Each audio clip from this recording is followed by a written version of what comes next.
You know, Voltaire, between you and I, since you've had to retrace your steps since you've come to this miserable place, we've come a long way. Unfortunately, we're in for a rough time. Welcome everyone back to Dark Souls 2. In the last episode, we finished off Dranglake Castle and went through and destroyed and killed the Looking Glass Knight in the King's Passage, and made our way and found ourselves here in the Shrine of Amana. I will say this now. I have a love-hate relationship of this place. Like, I like this place because the atmosphere, it's like the most atmospheric of this game. Like, this is the most Dark Soulish, the Souls things that feels of it. At the same time, I hate this place because it is probably one of my least favorite areas to actually play through. We'll get into that soon. And here's an offshoot of those poison bugs we met in Earthen Peak. Only these guys release an acidic gas that will break your armor, which is already fun. And this chest gives us some wilted dust herbs and another skeptic spice, which is always nice, I suppose. But without further avoiding it, let us dive downwards into this wonderfully horrific place. I've changed up a lot of things to get a lot of dark orbs. There is a reason I have all these dark orbs with me. For I will probably be going through a lot of them. You will notice there are fireflies everywhere. These fireflies usually are a good indication for a new enemy we have. These very creepy lizard people. I suppose it's kind of implied that these might be more failed experiments of Aldi, I suppose. But for the meantime, while there's very calm, soothing music is on, we have a new enemy. Shoot. Meet the Archdrake Clerics. They also carry the starting armor of the clerics, which kind of implies the cleric's starting class is actually an initiate of this order. They're a secret sect within of the country of Lindet, which no one really knows much about that secret order except for those within the order, and even then, not a whole lot of them know. And I should do this to save myself some pain later and grab myself a torch, because as you can notice, there is water everywhere, and unfortunately with water comes the potential to falling off if you don't know where the floor ends. So bringing a torch with you is actually kind of a good idea to have with you. And from the corpse we knocked over, gives us a flame butterfly and a twinkling titanite, which is good. So let's just move onwards. Now that we've gone over that area, we're gonna keep my little staff. Bring my staff because I'm gonna need all these dark orbs I can get, so I can take out everything swiftly. Because this singing there's a point to all of the singing. There's one over there apparently. I'm not sure what's over there. I'm gonna go investigate over there because I don't normally go exploring in the Shrine of Amana for a lot of good reasons. Mainly for the sole reason I hate being in this place more than I have to. But as we approach this house, the singing we've heard is gone, and the fireflies just left this person. Basically, when the fireflies are not on these enemies, they are actually aggressive, very hostile, and will try to just completely eat your face off. Okay, I totally apparently missed out on Lizardman. And if you destroyed that item, I swear to God, I will be upset. You didn't. Okay, thank God. Okay, so when a chest is broken and the item, so long as you've already opened the chest, it doesn't matter if the chest is broken, you'll still reap the normal item. So we've gotten Crimson Water now, which is the Rouge Water before, but of a better quality, which I will bring this into as well. And here's our mysterious songstress. Let us speak to her. We knew you were coming. And stopped singing. Why is that? Did you stop singing, madame? We are Milfinito. We are here to sing to those bound by death and dark. We will sing here forever, as we always have from long, long ago. We know nothing of the world outside. And why should we? For we will never leave. Do you seek King Vendrick? I do actually, yes. But what is a king, after all? We know nothing of the world outside. For we will never leave here. Kind of a When grim we state. sing, the little ones dance. The little ones grant comfort to those who bear death and dark. This is what we were taught. Is there anything wrong? Perhaps this will help.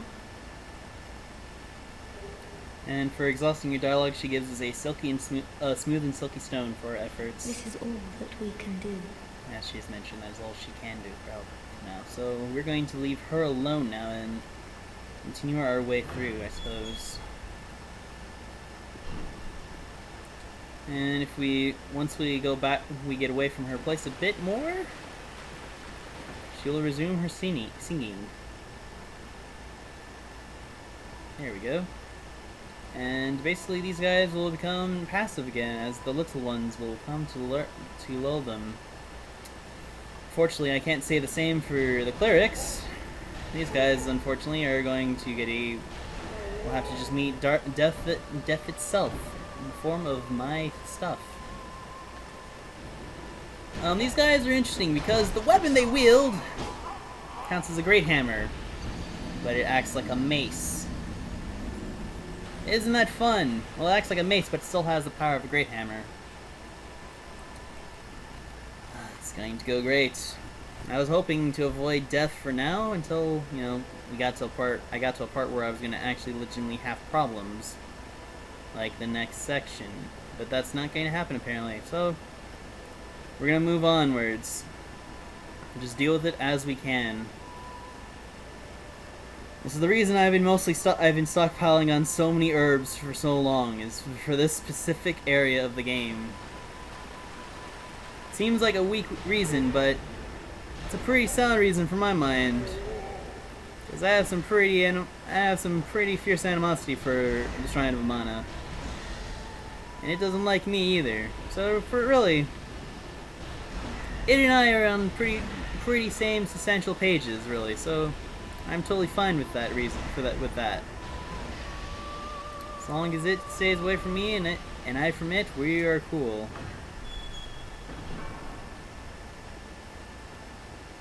There's the curse jar laughing at me, trying to oh so conveniently get murdered with curse. The jerk that it is. We're just going to get away from it so we can let Milfinita go back to her ever so wonderful singing as the songstress she is.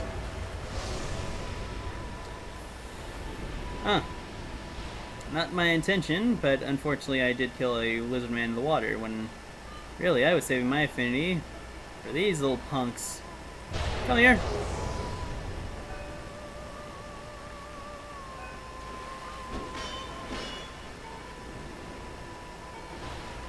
Now you want some? Have some. Have all the affinity, my friends. It is delicious, I assure you.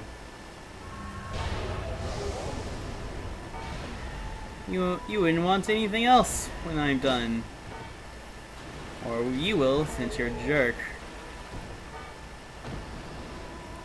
Alright, but since we have already gotten rid of these guys, and as I mentioned before, these guys will basically drop basically everything you see on their person, from their armor to the shield, which acts like the old grass crest shield of sorts by giving a stamina regen, to their very peculiar and erratic hammer, or mace as they call it, but it's a hammer, basically, a very mean hammer that kills people to death. And I should really keep watching my health now that I have the Abyss Seal. Since I have to keep watch of the fact that every spell cast I do can slowly kill me if I'm not careful. Plus there's an ambush over there of 4 guys. But we're just going to leave those guys alone, really, since there's no real need to bother them. And we're gonna go past this, and we're gonna pass through this fog gate to find ourselves into the second part of this area, to which we have a new enemy already: the Shrine Maidens. This section is by far the roughest of all of the Shrine of Amana. And I will say this now: she is the very reason I do not like this area. Those Shrine Maidens, back in the olden days when this game, when the PC port first came out, the rate of fire these guys had was much faster than you imagine.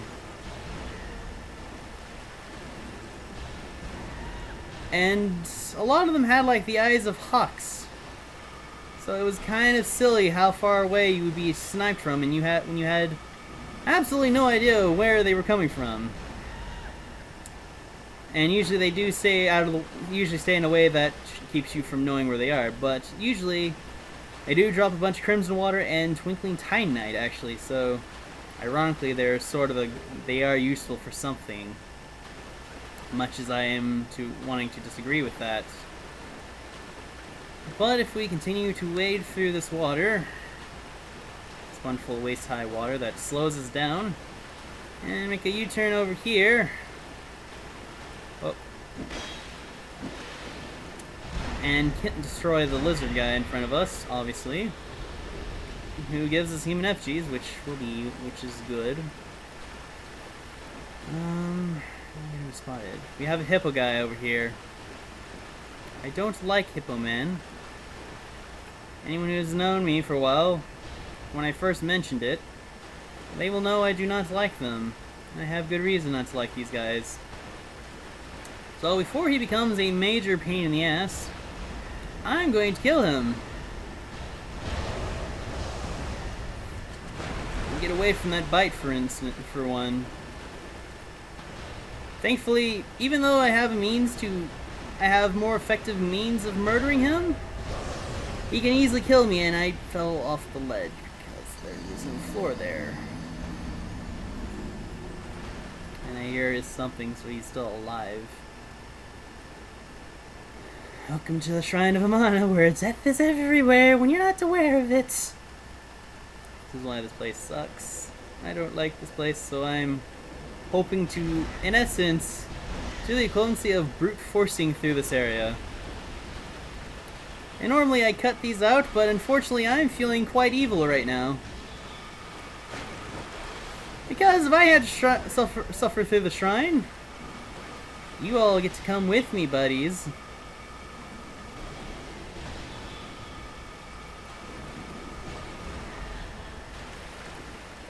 Yeah, it may sound like I'm being extremely spiteful. You'd be super correct in that means. I am being pretty spiteful. That's how little I care. And that's how much I do not like this place. Because if I'm gonna suffer through this place, you are all gonna come with me on this magical journey of death and pain. Might as well burn a torch and start burning my torch so I can actually properly see where the hell I am this time. Also, rolling in the water is a bad idea when you have a torch because it does break your shit. That does cause you to lose your torch, unfortunately. So, we're gonna deal with that hippo guy this time. Hopefully this time with less failure and less death. I'm gonna have to hug the wall more this time.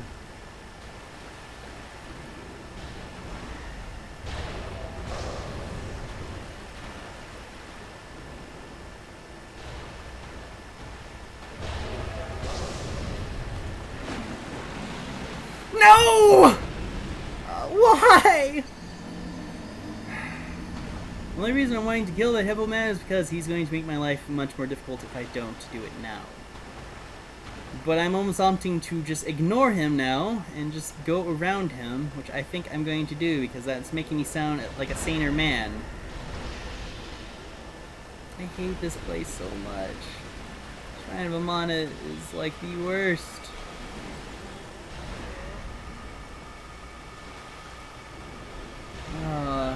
The amount of homing this place has is ridiculous.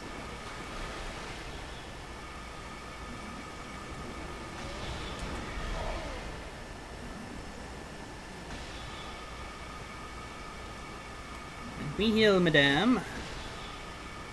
So I can come and promptly destroy your face. Did you drop anything useful? I don't think you did.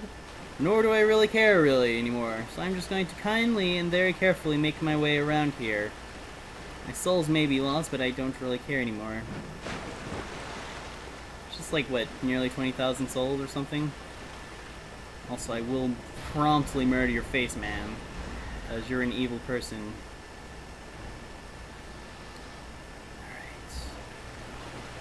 Now I gotta be careful because there are still lizard people in the water. While I also gotta keep away from the homing soul arrow.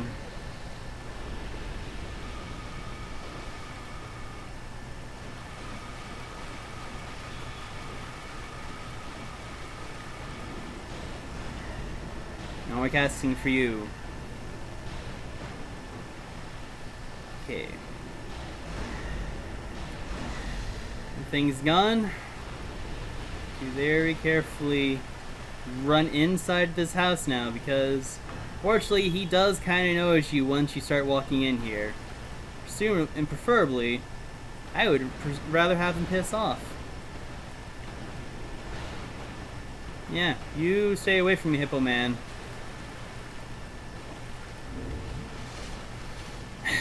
And I will turn human. And this sounds like a very terrible idea. But trust me when I say there is something fun to be had with this, because we have an NPC known as Felicia the Brave. And I'm going to bring her with me. Felicia is an interesting NPC. And by interesting, I mean she is a person who really has, like, no inhibitions at all in the world.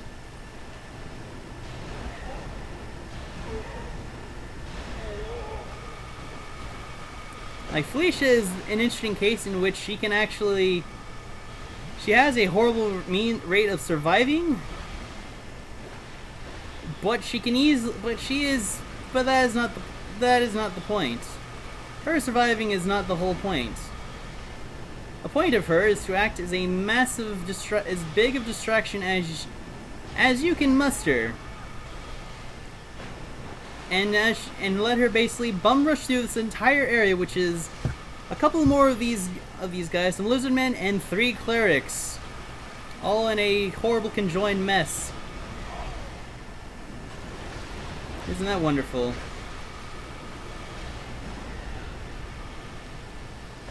See, and there's already one of them sniping at us from all the way over there. To which the range they have is completely absurd. Believe me when I say that, it's pretty insane, honestly.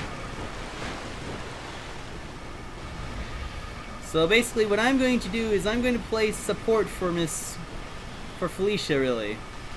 Anything I can do to make her life easier, to make my life easier, is good in my books.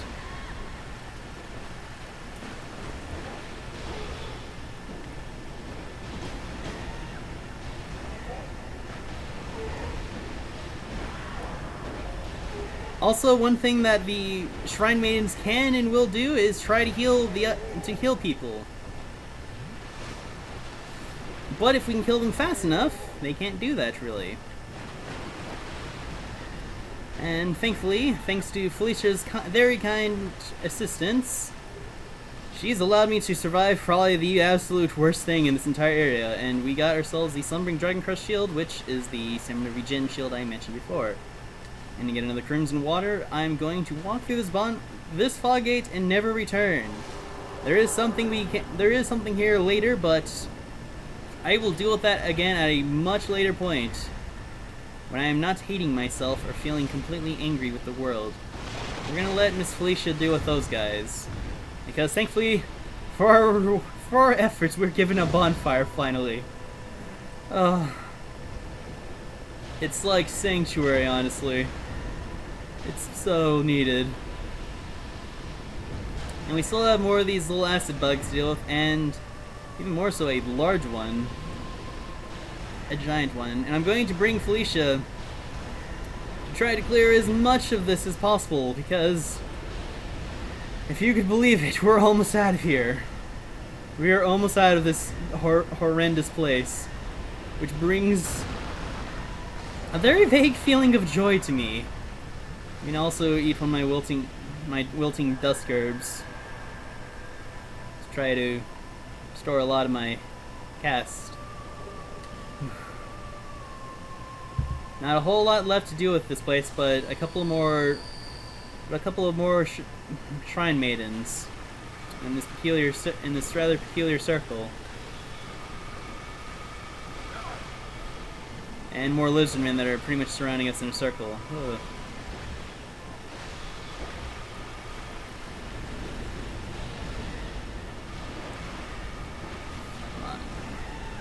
There is something waiting us, however, in the circular room. Something a bit more sinister, you could say. If I can make it across, which I'm not. And that was me using one of my crimson waters, unfortunately. Darn. If I can just make my way over to her.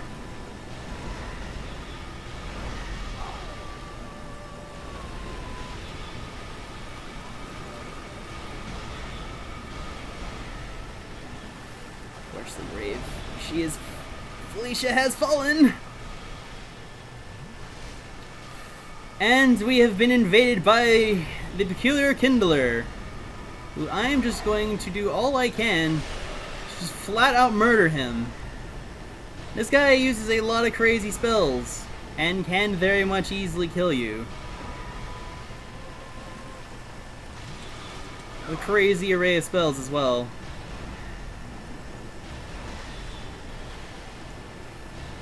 As you saw, he did throw a crystal soul spear at me before. But thankfully he's dead now. But taking all of my Estus flasks with me, unfortunately. With him, the bastard. I have to make my way very carefully again, because I really want this woman dead.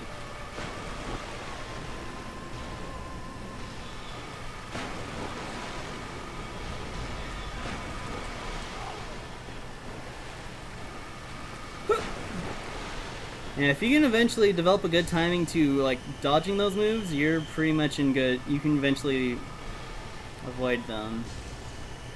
Fortunately, there's still that last maiden we have to deal with. If I move very carefully and promptly murder this lizard guy before he comes and ruins my day, I can go and quickly deal with her before she becomes any more of a problem.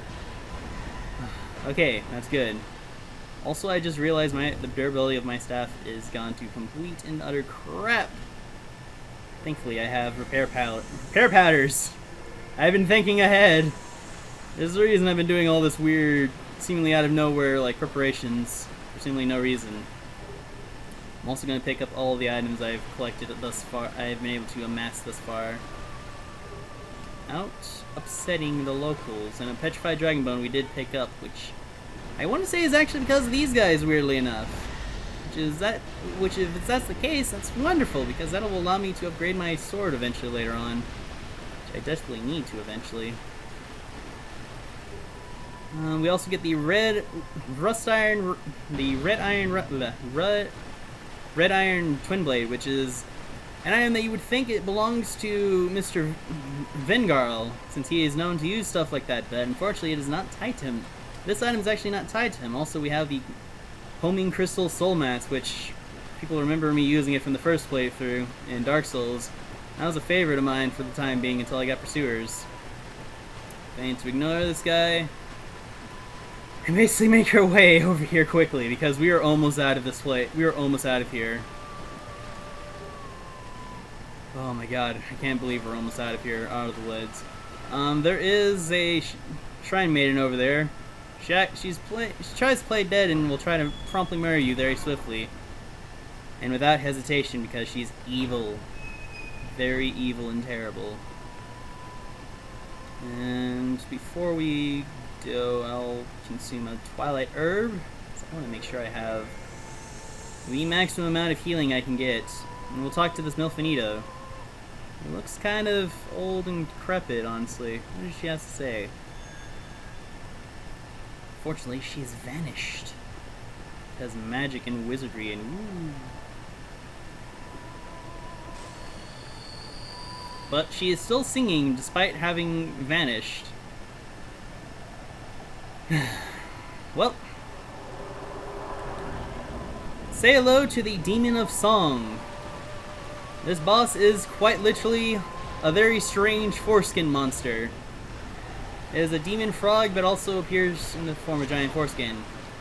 Best suggestion is basically... Excuse me, I was not done.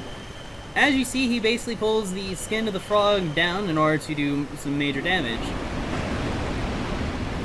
But if you hit his face, he is completely vulnerable. A good way to do this is basically to get close to him, lure the face to come out, and basically just like retaliate as he goes. And just basically rinse and repeat. This is a very good means of dealing with the Demon Song. It's not a hard boss. He has a few interesting moves he can do on his own, but other than that, there's not a whole lot to worry about. Come on out. Oh. Try to give me a hug, will ya? I don't really want your hug, weird, you creepy foreskin frog demon.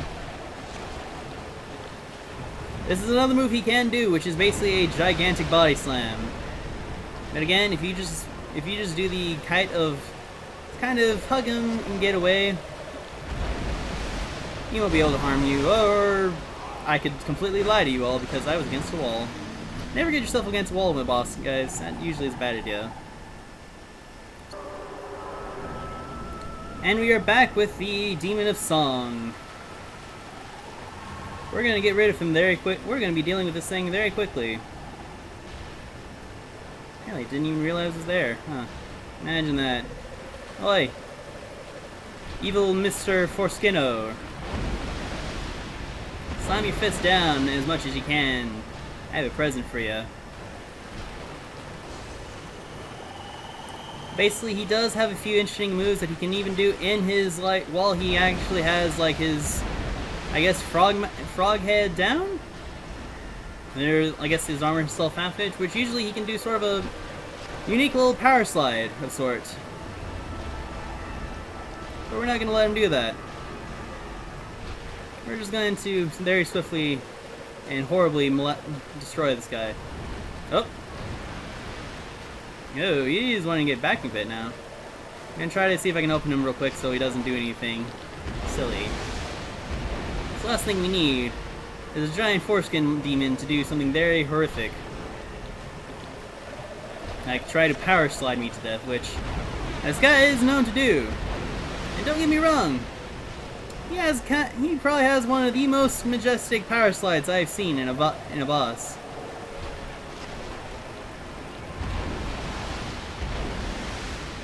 Sewers hit you right on the dot, and with that, the Demon of Song is dead. Hooray! And we get the Demon of Song soul and the key to the Embedded, which the key we will be using later on as well as it is an actual weapon. It's kind of a fun little key sword, if anything, but it is a key nonetheless, which we will not be able to use. We won't be keeping for long. But that said, we have the Demon of Song, which is the Demon of Song at the Shrine of Amana. When this demon developed a taste for human flesh, it was contained within the Shrine of Amana, but the line of priestesses who looked after the shrine have appeased the creature have died off. Use the special song of this demon. Song. Well, we don't really need its soul, really, so we will just simply crush it in our hands. And with that, we are basically done with the Shrine of Amana, thankfully. There is some side content. There is something we can do. There is something interesting we can do over there, but I will deal with that at a later point. We will deal with that later. Or no, actually, over there. I hate myself sometimes. But you got be happy. I'm like willing to. I hate skipping side content, but Thankfully, we have a bonfire over here, which is a huge relief. So I can actually just... Actually, I could just rest here, really, and... Even though we're set the enemies, it's not going to really matter. Because all those enemies are back there, away from me, where I don't have to worry about their nonsense. So let's just make... So we'll just make our way over, and I will show you this neat little trick here. This particular secret doesn't really matter a whole lot unless you do the... Unless we go back to Drangleic to consult with that one to see where the key actually involves, but we'll just go back. We'll deal with that as it comes. Because more importantly, we have an interesting date, really, if sort of say. Say hello back to the prowling Magus. He is here for some He is back here for some reason, even though we promptly dealt with him before. He hasn't changed a whole lot since we last met him. In fact, really, if anything, he's dead. Probably faster than we fought him when he was a boss. So here we are with at this little shrine that if we pray to, nothing happens at the time being, but it does have something pretty cool that it can do. So we will talk. So let's talk to this other Milfinito. Who are you? And what do you want from us? Milfinito, that is what we are called. My name? Do you mean our name? We know nothing of the outside world. We sing eternally for those who bear death and dark within themselves. We have been here forever. We know nothing of the outside world, and we do not need to. I see. It's rather tragic.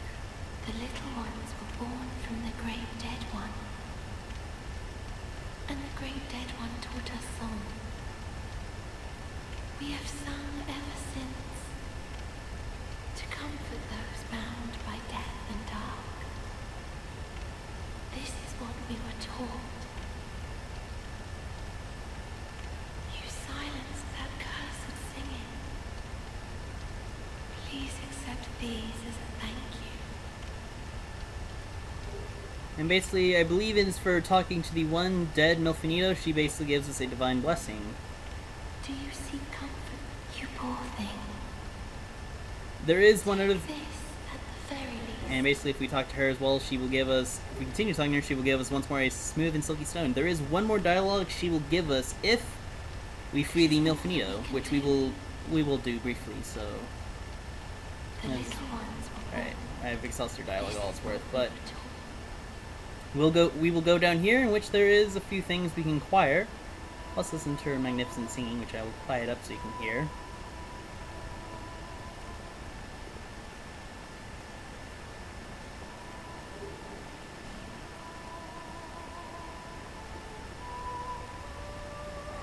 I do enjoy listening to the song of the Milfinito.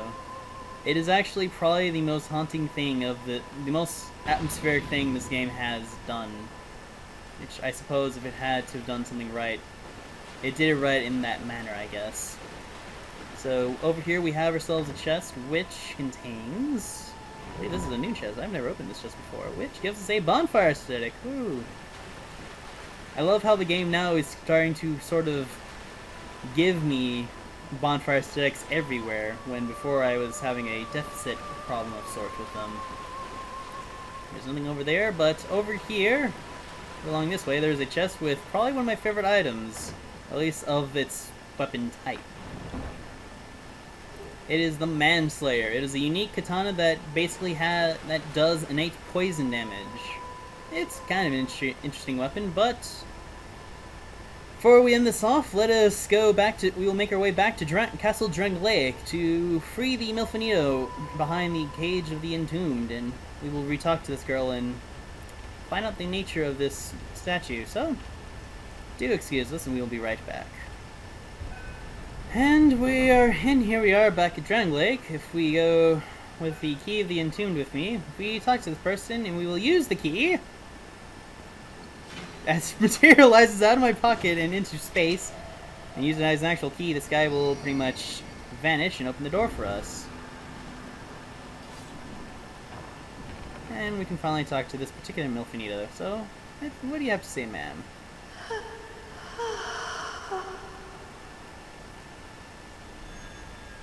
To which she vanishes as well, which is the other Milfinito for time, and we get the Ring of the Dead. This is kind of a fun little like trinket ring in which, if we wear it, I will take off my shirt for the sake of this demonstration. Plus, we can hear the Milfinito song in here. It's kind of fun, neat, but the Ring of the Dead, basically, if we wear it, will give us the appearance of us being human, even if we are hollow. It's kind of a neat little thing, really. I suppose if you're into that and you just don't want to use. If you don't want to use the effigies constantly to make yourself human, you can just wear that ring to appear human always and forever. But we will return back to the Shrine of Amana to talk to the final Milfinito, and well,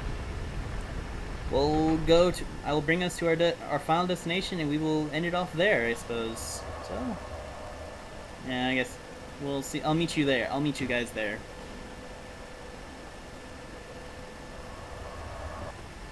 And we are back with the final Milfinito. Let us see what she has to say now we have freed her other sister. We hear a song in the distance.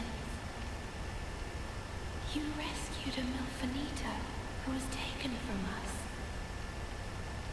Take this. We Milfinito thank you. And we get a fire seed for helping the last Milfinito, which, fortunately, there's nothing else she has to say to us at this point, which I need to figure out how this pray works, because I know this thing is kind of cool, which, unfortunately, nothing happens. The point with this shrine is if you pray to it, and I believe it actually has to be if you don't have any effigies on you. If you pray to this simple statue, you instantly turn human, which is kind of a very neat thing to have, really. Which I appreciate that it's here. Well, that it's actually a part of this game, since effigies can kind of be hard to grind. But I guess it's actually okay, since it's like, I guess I think I could be okay with it being like 75% in the game, I suppose. We are pretty far. That's basically where we are right now in terms of this game, in terms of the game right now, if we don't tackle the DLC, which we will do at a later point anyway. But with that said, with all of the Shrine of Amana done, we're gonna make our way into this peculiar door and end our episode off here. Let's open the way and see what lies ahead of us. Intriguing crypt, you might say. Intriguing crypt. So, this is an interesting area ahead of us, which we will tackle. We will begin to tackle in the next area, and hopefully, if the RNG gods are with me, I will get the final spellcrafting tool of my build that will keep me from having to constantly switch between chimes and staves for my hexes. So, until then, everyone, I have been Genesis013, and I welcome you. I welcome you all to the land of the dead and dark, the undead crypt. Take care, everyone. Ah.